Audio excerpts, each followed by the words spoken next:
Bang, ini lagi hot news juga, lagi viral juga terkait Agus Salim versus Novi Pratiwi. Menurut Abang sendiri gimana sih melihatnya, sepengetahuan Abang sendiri? Oke, jadi mengenai perkara yang ramai juga di media nih ya, mengenai saudara Agus dan juga saudari Novi, ini kan harus kita tempatkan Mas, ini dengan tepat. Apakah ini perkara hukum ya, ataukah ini perkara etik ya, perkara norma masyarakat yang ada di kita. Pertama ya perlu kita pelajarin, ataupun pertama yang harus kita pahami Mas, ini kan adalah bentuk keterlibatan masyarakat ya dalam membantu sesama kita ya. Dengan adanya era digital ini memudahkan semua akses Mas, bagi orang yang mungkin terzalimi, bagi orang yang mungkin sedang ada kesulitan. Dengan adanya era digital ini mudah sekali akses ini bisa kita dapatkan ya. Masyarakat sebagian yang lain dapat pula membantu ya masyarakat kita yang lain dimanapun berada di Indonesia ini.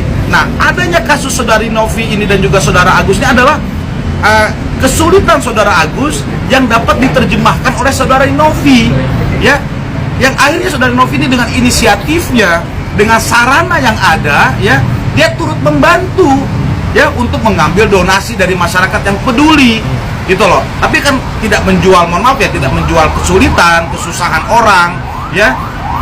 Maka saya melihat saudari Novi ini baik gitu loh. Dia punya rasa guyup, tolong menolong sesama kita, sama masyarakat. Ini kan baik Mas. Masyarakat kita ini masyarakat yang guyup loh. Masyarakat kita ini budaya dari zaman dulu sampai kapanpun kita masyarakat yang saling tolong menolong ya, tepat selira, tenggang rasa, gotong royong. Ini diwujudkan dengan era digital sekarang. Tetapi kenapa ini kok kita membantu mengumpulkan, mengelola donasi yang akhirnya diberikan kepada saudara Agus? Harapannya ya, donatur ini kan tidak ingin disebutkan ya, dia ikhlas saja tulus berapapun memberi kepada sesama warga masyarakat kita gitu ya. Ya, tetapi ternyata kabar berita yang terjadi saudara Agus misalkan tidak mengelola ya donasi dari para donatur ini untuk menyembuhkan sakitnya misalkan seperti itu. Tapi ada kabar ya yang kita dengar di berita ya seperti itu, bahwasanya saudara Agus malah menggunakan misalkan bukan untuk yang sepatutnya ya dilakukan oleh oleh saudara Agus atas bantuan donasi dari para donatur ini gitu loh. Bang, melihat ini kata Novi baru pertama dia menolong orang, tapi dia dipolisikan, dilaporkan ke polisi, sedangkan niat dia baik untuk membantu menyembuhkan mata dari Agus Salim tersebut.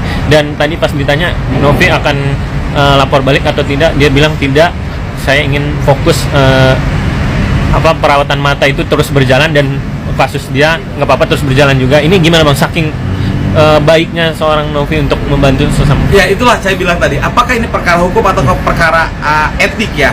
Perkara etik itu perkara etik atau juga istilahnya norma, bisa juga adab, bisa juga akhlak.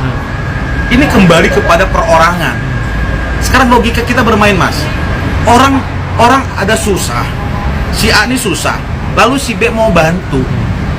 Ini yang si A-nya tahu diri juga ya, si B ini udah bantu, dia nggak mengharapkan sesuatu imbalan. Saudari Novi ini kan tidak mengharapkan imbalan, dia mempunyai akses ya, karena era digital tadi memudahkan dia bisa mempublish kepada masyarakat. Tolong bantu si A ini ya, karena ada kesulitan, dibantulah. Maka menurut logika sehat kita nih, orang yang dibantu ini tahu diri, yang dibantu ini betul-betul amanat, jujur. Kalau memang dia sudah menerima sesuatu, dia gunakan untuk kesembuhan ya. Sampai konversi persnya saudari Novi ini menyatakan dia tidak mau mungkin menggugat balik atau secara pidananya dia melakukan laporan balik. Bisa saja loh Mas ya, saudari Novi ini ketika memang fakta yang ditemukan adalah benar, sahih ya, semua kan punya versi masing-masing, yang akhirnya dia bisa melakukan laporan pidana balik. Apa? Dia merasa dipitnah ya, fitnah tuduhan palsu ini 310 311 KUHP junto Undang-Undang ITE. Dia bisa melakukan saudari Novi kalau memang itu tidak benar gitu loh. Dan itulah pasal yang dialamatkan ke Novi sendiri kan. Ya, terkait pencemaran nama baik Agus Ali. Ini ada kira-kira ada bisikan-bisikan dari pihak ketiga gak sih Bang, dari pengacara atau dari istri atau dari keluarga, gimana nih Bang? Ya, jadi begini, perkara hukum itu kalau kita dudukan sebagai perkara hukum yang memang menjadi ilmu pengetahuan hukum, tentunya ini kan akan ditempatkannya berdasarkan fakta-fakta, Mas. Tapi kalau perkara hukum ini dijadikan politik hukum, ya tentunya ini nggak akan bisa kita raih dengan mencari kebenaran yang sebenar-benarnya, ya. Tapi menjadi polemik gitu loh, menjadi publikasi, menjadi berita gitu loh, berita yang saya pikir ini nggak baik loh, ya. Karena apa? Ini satu sisi kita menolong orang, ya, tapi orang ini dengan konteks yang lain, apakah ada intervensi orang luar, ya, ataukah memang ada pengaruh dari orang luar, atau mohon maaf Mas, atau dari dirinya sendiri, ya, yang mungkin tidak bisa menempatkan diri dengan sebaik-baiknya atas pertolongan orang kepada dirinya, yang akhirnya dia melakukan sesuatu yang saya pikir ini tidak etis gitu loh, ya. Seharusnya dia fokus dengan kesehatannya, adanya donasi tadi kan memudahkan dia untuk melakukan perawatan medis di rumah sakit yang bagus dengan donasi yang diterima yang luar biasa cukup besar gitu loh. Harapan saya lagi Mas, perkara ini bisa diselesaikan dengan musyawarah, dan harapan saya juga melihat perkara ini seutuhnya menjadi peristiwa peristiwa hukum dan atau bukan peristiwa hukum, agar pelaporan saudara Agus ini bisa dianalisis ulang oleh Polri gitu loh. Ya, kalau memang ini bukan peristiwa hukum, mohon untuk tidak dilanjutkan gitu loh. Ini bisa semua dengan cara musyawarah, ya, dengan para pihak. Apalagi saudari Novi sudah menyampaikan dia tidak akan melakukan pelaporan pidana, ya, balik. Tandanya apa?